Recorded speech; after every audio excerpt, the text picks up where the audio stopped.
అందరికీ నమస్కారం. మా వీడియోని లైక్ చేయండి, సబ్స్క్రైబ్ చేయండి. జూన్ 6 అమావాస్య రోజు ఎలాంటి రెమెడీ చేస్తే మీ దరిద్రాలు పోతాయి, మీరు ఆర్థిక సమస్యల నుంచి బయటపడతారో తెలుసుకుందాం.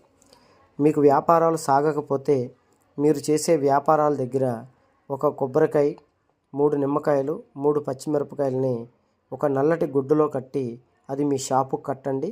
అమావాస్య రోజు చాలా శక్తివంతమైన రోజు కాబట్టి ఖచ్చితంగా మీ షాపులో ఉన్న దిష్టి అంతా పోతుంది. ఇంటి దగ్గర కూడా ఇలాగే చేయండి. కాకపోతే గుప్పెడు ఉప్పు, 2 బొగ్గులు, ఒక కొబ్బరికాయ, 2 నిమ్మకాయలు, 2 పచ్చిమిరపకాయలు దాంట్లో వేసి కట్టండి. మీకున్న ఇంట్లో ఉన్న నెగిటివ్ ఎనర్జీ పోతుంది, లక్ష్మీదేవి మీ ఇంట్లోకి వస్తుంది, మీ దరిద్రాలన్నీ పోయి మీరు బాగుంటారు. మీరు ఆర్థికంగా ఇబ్బందులు పడుతూ, సమస్యలు పడుతూ ఎంత కష్టపడ్డా కూడా మీకు ఫలితం లేనట్లయితే ఒకసారి ఈ గురూజీని సంప్రదించండి. మీకు అన్ని సమస్యలకి పరిష్కారం చూపుతారు.